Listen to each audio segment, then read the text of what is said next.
Welcome back to my channel captures by Keerthi. ఈరోజు మన ఛానల్లో క్రిస్పీగా ఈజీగా సన్న కారపూసని ఎలా చేసుకోవాలో ఈ వీడియోలో అయితే చూపిస్తున్నాను, చూసేయండి. ఫస్ట్ అయితే శనగపిండిని మంచిగా జల్లెడ పట్టుకోవాలండి. సో ఈ రెసిపీ అయితే మా మమ్మీ చాలా బాగా చేస్తారు, సన్న కారపూస. సో ఫస్ట్ అయితే మంచిగా శనగపప్పుని తెచ్చి ఎండలో ఎండబెట్టి వాటిని అయితే మిల్ దగ్గర పట్టించిందనమాట మెత్తగా. సో అప్పుడే అప్పలు అనేవి చాలా బాగా వస్తాయి. కొన్న వాటికంటే ఇలా మనం ఇంట్లో తెచ్చి ఎండబెట్టుకుంటే అప్పలు అయితే చాలా క్రిస్పీగా వస్తాయి అన్నమాట. సో ఇప్పుడైతే చూసారు కదా, పిండిని మొత్తం జల్లెడ పట్టుకున్న తర్వాత ఇందులోకి రుచికి సరిపడా కారం అలాగే ఉప్పు అయితే వేసుకోవాలి. కారం మీరు తినేదాన్ని బట్టి వేసుకోండి. సో ఇంట్లో పిల్లలు ఉన్నప్పుడు కొంచెం తగ్గించి వేసుకుంటే బాగుంటుంది. సో మేము తినేలాగా కారాన్ని అయితే వేసుకుంటున్నాము. ఇప్పుడు ఇందులోకి ఉప్పు కూడా వేసుకున్న తర్వాత ఈ పొడి పిండిలో మనం ఉప్పు కారం కలిసేలాగా ఒకసారి అయితే కలిపేసుకోవాలన్నమాట. సో ఇలా కలిపిన తర్వాత ఇందులోకి అయితే అల్లం వెల్లుల్లి పేస్ట్ అప్పటికప్పుడు ఫ్రెష్గా నూరేసుకోండి, అప్పుడు టేస్ట్ అయితే బాగుంటుంది.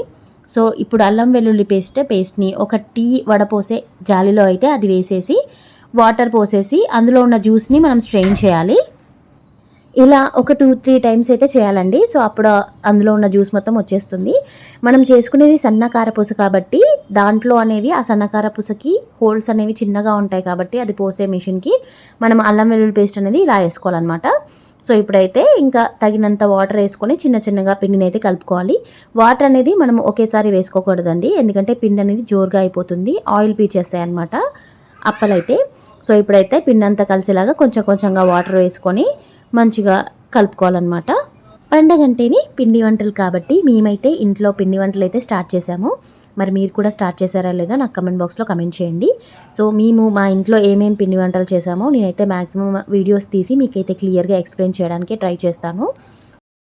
ఇప్పుడైతే పిండి కలపడం అయిపోయింది కాబట్టి మనము వీటిని మంచిగా కాల్చుకోవడానికి మందపాటి కడాయిని అయితే యూస్ చేయాలన్నమాట. అప్పుడు మనకి అప్పలు అనేవి మంచిగా క్రిస్పీగా వస్తాయి. ఇప్పుడైతే కడాయి పెట్టిన తర్వాత అందులో ఆయిల్ వేసుకొని, ఆయిల్ వేసాక ఇందులోకి ఈ స్ప్రింగ్ గిద్దెలతోటి ఇట్లా నాన్ స్టాప్గా వేయాలన్నమాట. అప్పుడే అది మంచిగా షేప్ అవుట్ అవ్వకుండా వస్తాయన్నమాట పూస అనేది. చూసారు కదా, అలాగే మనం పిండి కూడా మధ్య మధ్యలో కొంచెం లైట్గా తడుపుతూ పెట్టాలండి, ఎందుకంటే పిండి అనేది చాలాసేపు మనము బయట ఉంచడం వల్ల వాడిపోతుందన్నమాట. సో అప్పుడప్పుడు ఇట్లా వాటర్ వేసి కలుపుతూ చూపిస్తున్న విధంగా అందులో అయితే పెట్టాలి. సో ఈ వీడియోలో చూపిస్తుంది అయితే స్ప్రింగ్ గిద్దలండి. సో ఇవైతే మనకి వాడుకోవడానికి బాగుంటుంది. మనం ఏమీ ఎక్కువ ఫోర్స్ పెట్టిన అవసరం లేదు, జస్ట్ తిప్పితే మనకి అప్పలు అనేవి ఈజీగా అయిపోతాయి. సో మనకి ఇందులో అయితే రకరకాల బిళ్ళలు ఉంటాయన్నమాట, అప్పలకి తగ్గట్టుగా వాడుకోవచ్చు. సో ఈ పిండి పెట్టే లోపల మనకైతే ఫస్ట్ రౌండ్ వేసిన కారపూస అయితే రెడీ అయిపోయింది. సో ఈ కలర్ వచ్చేంత వరకు తీస్తే చాలండి, మనకి క్రిస్పీగా వస్తాయన్నమాట. సో ఇదే విధంగా మిగతా అప్పల్ని కూడా చేయాలి.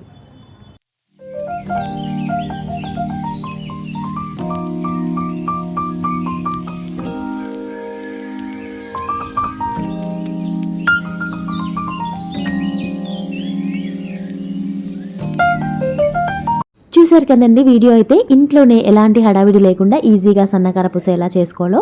సో మీరు కూడా బయట కొనకుండా ఇంట్లోనే ఇలా ఈజీగా ప్రిపేర్ చేసి మీ ఫ్యామిలీ మెంబర్స్కి అయితే పెట్టండి, ఖచ్చితంగా నచ్చుతుంది. సో నాకు కొంచెం కోల్డ్ వల్ల వాయిస్ అయితే డిఫరెంట్గా వచ్చింది కాబట్టి కొంచెం అడ్జస్ట్ అవ్వండి. వీడియో మొత్తం చూడండి, ఖచ్చితంగా లైక్ చేయండి, అలాగే మన ఛానల్ని సబ్స్క్రైబ్ చేసుకోండి. మీ ఫ్రెండ్స్ అండ్ ఫ్యామిలీకి కూడా మన ఛానల్ లింక్ అయితే షేర్ చేయండి.